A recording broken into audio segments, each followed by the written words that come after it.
నమస్తే, నేను మధు. అల్లు అర్జున్ గారు ఏ ముహూర్తాన కోకాపేటలో తన థియేటర్‌ని ఓపెన్ చేశారో లేదో అప్పటి నుంచి వివాదాలకు కేర్ ఆఫ్ అడ్రెస్ అయిపోయింది అది.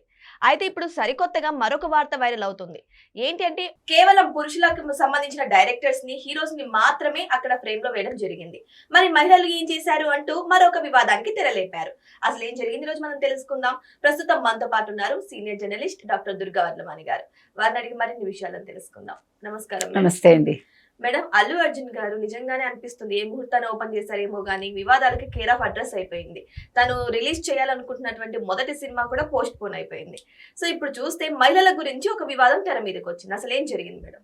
ఇప్పుడు ఆయన కీర్తి గోడ అని పెట్టారట కదా, దాని మీద చిరంజీవి పేరు, అల్లు అర్జున్ పేరు చాలా బోల్డ్గా ఉంది. తర్వాత మొన్న మనం మాట్లాడుకున్న అట్లీ ఫోటో ఒకటే ఉంది.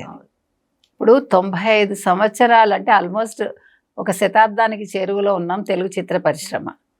ఇక్కడ హెచ్ఎం రెడ్డి గారు, కేవీ రెడ్డి గారు, మహామహులందరూ ఉన్నారు ఈ సినిమా ఇండస్ట్రీలో. మంచి మంచి సినిమాలు తీశారు. నిన్న కూడా మనం పాతాళ భైరవ గురించి మాట్లాడుకున్నాం. ఇంకో చిత్రం నిన్న మనం చెప్పుకోవాల్సిన ఒక పాయింట్ ఏంటంటే, ఘంటసాల గారు 3 లెజెండరీ మూవీస్కి సంగీతం అందించారు ఆయన. ఏ సినిమాలు అవి? ఒకటి పాతాళ భైరవి, మాయాబజార్, గుండమ్మ కథ. 3 సినిమాలకి ఆయన ఇచ్చారు. ఎంత అద్భుతం కదండి. 3 అజరామరాలే, సంగీత పరంగా కూడా, పాటల పరంగా కూడా. అంటే ఒక కథే కాకుండా ఇప్పటికి కూడా, అంటే ఈరోజు వచ్చే సంగీత దర్శకులు ఇంతతోపు అంతతోపు అంటుంటే అసలు ఘంటసాల లాంటి వాళ్ళని ఏమనాలి? ఎన్ని కోట్లు ఇస్తే అలాంటి సంగీతం వస్తుందని. అదేవిధంగా ఇప్పుడు వాళ్ళు తీసిన సినిమాలు, కేవీ రెడ్డి గారు కావచ్చు, హెచ్ఎం రెడ్డి గారు కావచ్చు, తర్వాత సంగీతం శ్రీనివాసరావు గారు కూడా ఒక ప్రత్యేకత, పుష్పక విమానం తీశారు. తర్వాత ఆదిత్య 365. అంటే ప్రతి ఒక్కొక్క డైరెక్టర్కి ఒక్కొక్క ఇది. మరి కమలాకర్ కామేశ్వరరావు గారి పేరు కూడా ఉండాలి, ఎందుకంటే పౌరాణికాలకు ఆయన ఏమనాలి, ఆథెంటిక్ ఆయన. కేర్ ఆఫ్ అడ్రస్ మన భాష. కేర్ ఆఫ్ కూడా కాదు, ఆథెంటిసిటీ. అంటే ఆయనకు పట్టు ఉంది దాని మీద. అంటే హీ కెన్ సే దట్ ఇది తప్పు ఇది ఒప్పు అని చెప్పేంత దిట్ట ఆయన. అంటే అంత చదువుకున్న వ్యక్తి ఆయన. అందుకని ఇలాంటి వ్యక్తుల గురించి అక్కడ గోడ మీద లేకుండా ఏంటి అసలు ఎందుకు అట్లా పెట్టి, అసలు కీర్తి గోడ ఎవడు అడిగాడు అంటే పేర్లు అక్కడ చూపించటం అనమాట. ఇది ఎవరికి అవసరం?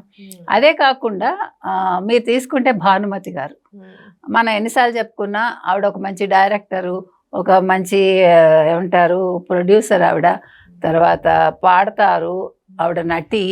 ఆవిడ ఏమి చేయలేదు ఇండస్ట్రీ, మల్టీ టాలెంటెడ్. మరి ఆవిడ ఫస్ట్ ఆవిడ పేరు ఉండాలిగా.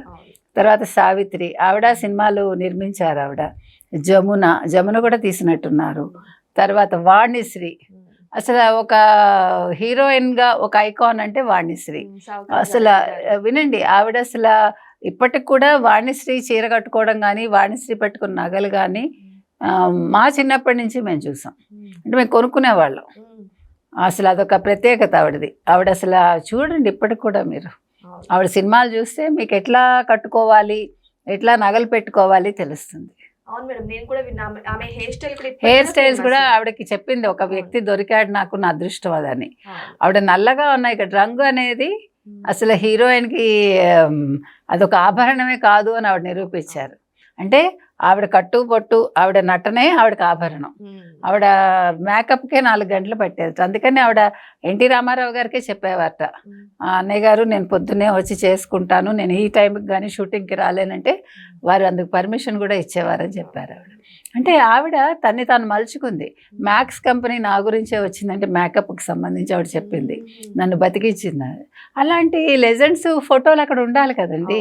ఇప్పుడు నేను ఒక్కడినే గొప్పవాడిని కాదు, నన్ను ప్రజలు గుర్తిస్తే గొప్పవాడిని అయ్యాను నేను.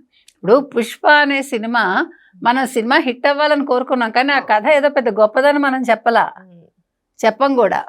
ఎందుకంటే స్మగ్లింగ్ అనేది ఒక గొప్ప కథ కాదు కదా.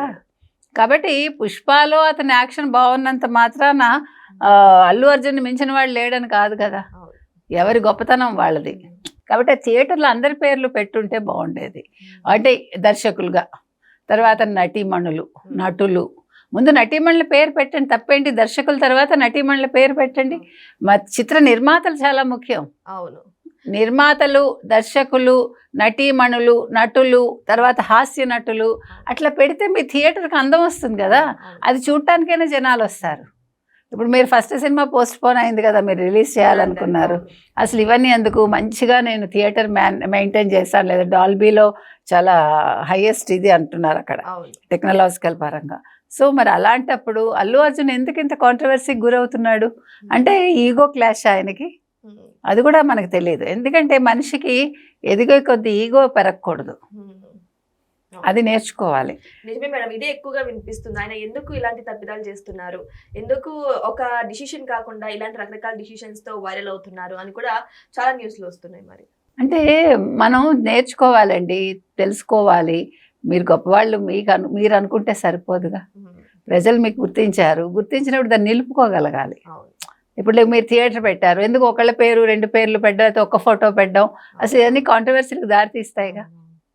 90s లో వచ్చిన రామ్ గోపాల్ వర్మ పేరు కూడా మీరు పెట్టలేదని వినిపిస్తోంది కదా ఆ తర్వాత. అందుకని నేనేమంటానంటే ముఖ్యమైన వాళ్ళని తీసుకుని ఎంపిక చేసుకుని చక్కగా వాళ్ళ ఫోటోలు పెట్టి వాళ్ళ గురించి చిన్న బ్రీఫ్, ఎక్కువ అక్కర్లా, సినీ ఎగ్జిబిషన్ అవుతుంది మేడం, అవుతుంది. ప్లస్ ఇంకొకటి ఏం చేయొచ్చు అంటే అది ఇలా తిరుగుతూ ఉందనుకోండి, ఆ ఫోటో తిరుగుతూ అందులో సబ్జెక్ట్ వచ్చేస్తే అదొక వెరైటీగా ఉంటుంది. మీకు అర్థమైందని నేను చెప్పింది, అది చాలా అందంగా ఉంటుంది. అలా ఫోటో కంటే తెలుసుకోవాలి ఇండస్ట్రీ అనేది ఏంటి, ఎవరెవరు ఈ రోజు అసలు ఇండస్ట్రీలో ఎలా అయింది ఇవన్నీ.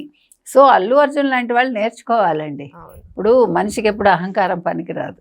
ఇప్పుడు సంధ్యా థియేటర్ ఇన్సిడెంట్ కూడా పట్టించుకోలేదనే కదా అందరికి కోపం వచ్చింది. తర్వాత మీరు డబ్బులు ఇచ్చారు, అది కాదు. ఇప్పుడు విజయ్ కరూరు విషయం ఎందుకైంది, విజయ్ మాట్లాడకుండా వెళ్ళిపోయాడు కాబట్టి ఇవాళ సిబిఐ వరకు వెళ్లాల్సి వచ్చింది. అదే ఒక్క నిమిషం ఆగి నేను రాజకీయ నాయకుడిని అవ్వాలి అంటే ప్రజలు ముఖ్యం అనుకుని ఉంటే ఒక అనౌన్స్మెంట్ చేసి మీ వెనకాల నేనున్నాను, మీరు టెన్షన్ పడకండి, నేను చూసుకుంటాను అని చెప్పి వెళ్ళుంటే ఈరోజు విషయం మరోలా ఉండేది. అందుకని వీళ్ళకి అంటే నేను ఒక నటుడిని, నన్ను ప్రజలు గుర్తించారని అహంకారం పనికిరాదండి. అది ఎన్టీ రామారావు గారికి అలా ఉండుంటే ఆయన ముఖ్యమంత్రి అయి ఉండేవాళ్ళు కాదు. ఎంజీఆర్ గారికి ఉంటే, ఎంజీఆర్ గారు అలా అనుకోలేదు. ఆ విషయంలో అసలు మీరు అన్నట్టుగా ఎన్టీ రామారావు గారి లాగా ఏ ముఖ్యమంత్రి లేరు. మహిళల గురించి ఆలోచించిన వాళ్ళు, మహిళలకు రిజర్వేషన్ తీసుకొచ్చిన వాళ్ళు, ఆస్తి హక్కు కల్పించిన వాళ్ళు ఒకే ఒక్కరు నందమూరి తారక రామారావు గారు. కాబట్టి అల్లు అర్జున్ నేర్చుకోవాలండి. ఇంకా చిన్న వయసు, మనకి ఏదో అంటారు చూడండి, వయసు వేడి కాదు కావాల్సింది, మనసు ఏమనాలి, స్పందించగలగాలి. అది నేర్చుకుంటే అల్లు అర్జున్ ఫ్యూచర్లో ఇంకా ఉన్నత స్థానానికి వస్తారు. కానీ మేడం ఇక్కడ చూస్తే అది ఆసియాలోనే నెంబర్ 2 పొజిషన్లో ఉన్న థియేటర్ అని చెప్పుకుంటున్నారు చాలా మంది. అంత పెద్ద థియేటర్లో మహిళలకు సంబంధించి అంటే అప్పటి కాలం నటీనటులు కావచ్చు, దర్శక నిర్మాతలు కావచ్చు, వాళ్ళందరికీ కూడా ఒక వాల్ కేటాయించి ఈవెన్ కొరియోగ్రాఫర్స్ కూడా ఇవ్వచ్చు. ఎందుకంటే మహిళలు కొరియోగ్రఫీ లేకుండా లేదు కదా. అవును, సంగీత దర్శకులకు ఒక వైపు, ఇలా ఒక్కొక్కరికి ఒక్కొక్క వైపు ఇట్లా వాల్స్ క్రియేట్ చేసినా కూడా ఫేమ్ అయింది మేడం. ఇంకా చాలా ఫేమ్ అయింది, స్క్రీన్ పరంగానే కాకుండా. నేను అదే చెప్తున్నాను, అందరూ కూడా వచ్చి చూడటానికి కూడా ఒక అవకాశం ఉంటుంది. అదొక అదేంటి మ్యూజియం లాగా చేసుకోవచ్చు అతను. సో మరి అతని ఇష్టం, అది మనం చెప్తున్నాం. సో ఇప్పుడు ఏదేమైనా సరే రకరకాల వైరల్ వార్తలకు కేర్ ఆఫ్ అడ్రస్ అయ్యారు అల్లు అర్జున్ గారు. మరి ఇప్పుడైతే మహిళల గురించి ఇటువంటి వార్త అయితే వైరల్ అవుతుంది. మరి నెక్స్ట్ ఏమొస్తుందో వెయిట్ చేసి చూద్దాం, ఏం జరగబోతుందో. Thank you so much. Thank you.